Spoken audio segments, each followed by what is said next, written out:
Ocupando Espaços, Olavo de Carvalho, Diário do Comércio, editorial, 18 de abril de 2008. No uso comum, exato ou tradicional da palavra, intelectual é o sujeito que estuda alguma coisa de interesse geral e escreve ou fala a respeito dela em lugares onde todo mundo pode lê-lo ou ouvi-lo. No vocabulário especial do comunismo gramsciano, é o fulano envolvido de algum modo em propaganda revolucionária. Na primeira acepção do termo, um sambista não é, só por ser isso, um intelectual.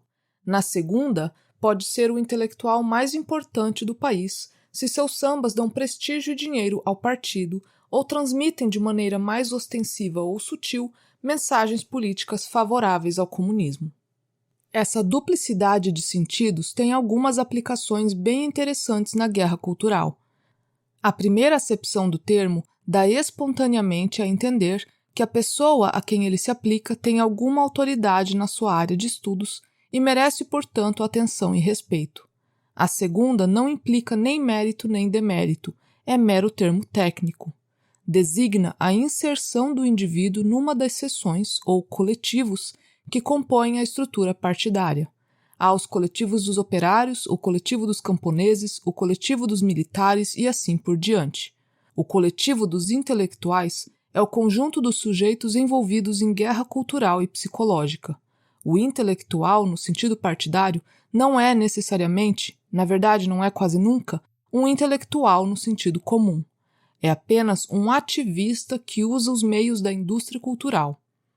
Ele não precisa ter nenhum estudo especial, nem de fato estudo nenhum. Não precisa ter nenhum conhecimento, exceto o dos mecanismos usuais do ativismo partidário. Para distingui-lo do intelectual em geral, é melhor chamá-lo de ativista cultural. Ora, um dos frontes mais importantes da estratégia revolucionária de Antônio Gramsci é aquele que se empenha em ocupar espaços nas instituições de cultura, educação e jornalismo, expelindo os adversários e colocando em seu lugar os militantes e colaboradores do partido, os ativistas culturais. O objetivo final é ocupar todos os espaços, de modo que não existam mais intelectuais, nos dois sentidos do termo, fora do controle do partido. Todos os meios são válidos para isso: o boicote, a difamação, a marginalização, a interproteção mafiosa, a monopolização partidária do mercado de trabalho. Mas a tática mais perversa, mais costumeira e mais eficiente é atrair sobre meros ativistas culturais o prestígio que a palavra intelectual tem na sua acepção comum. Elevado à condição de autoridade, o ativista cultural torna-se automaticamente uma força automultiplicadora, expandindo a aura de intelectual sobre outros ativistas culturais iguais a ele, e negando-a a intelectuais genuínos que o partido considere pessoas inconvenientes. Prosseguida a operação pelo tempo necessário, o partido torna-se, através dos ativistas culturais bem colocados, a única instância julgadora capaz de conferir ou negar a condição de intelectual a quem bem entenda. Atingido esse ponto, a sociedade está madura para aceitar como intelectual em sentido estrito, como opinador abalizado, qualquer semi-analfabeto a quem o partido confira esse rótulo, bem como, complementarmente, a tratar estudiosos sérios como caracteres aberrantes e atípicos, alheios à comunidade intelectual oficial e respeitável. A ocupação de espaços não tem nada a ver com a luta das ideias, com o enfrentamento leal no campo dos debates públicos.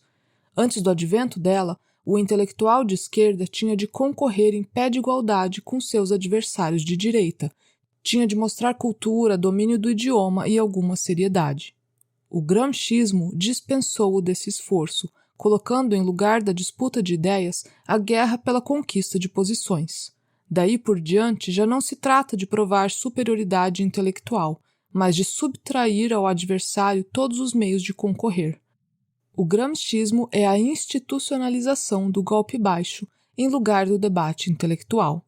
Daí por diante, o que leva o nome de debate é apenas a conversação interna entre militantes e simpatizantes do partido, com alguma abertura para os indecisos e pusilânimes, mas sem nenhuma chance para o ingresso dos inconvenientes, sobretudo se altamente qualificados.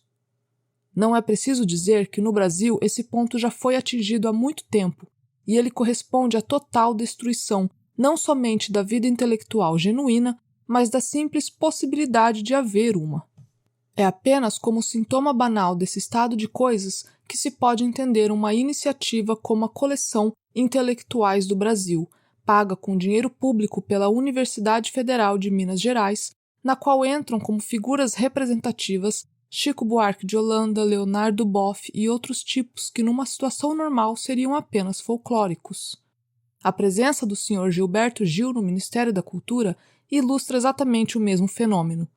E nada é preciso dizer da redução de todos os cursos de filosofia e ciências humanas nas universidades públicas e privadas ao nível de escolinhas de formação de militantes. Na medida em que a vida intelectual superior é o patrimônio mais valioso de uma nação, a apropriação de espaços pela estratégia gramsciana é uma atividade criminosa em altíssimo grau, muito mais grave pelas suas consequências históricas devastadoras do que o desvio de dinheiro público ou o financiamento oficial a invasões de terras.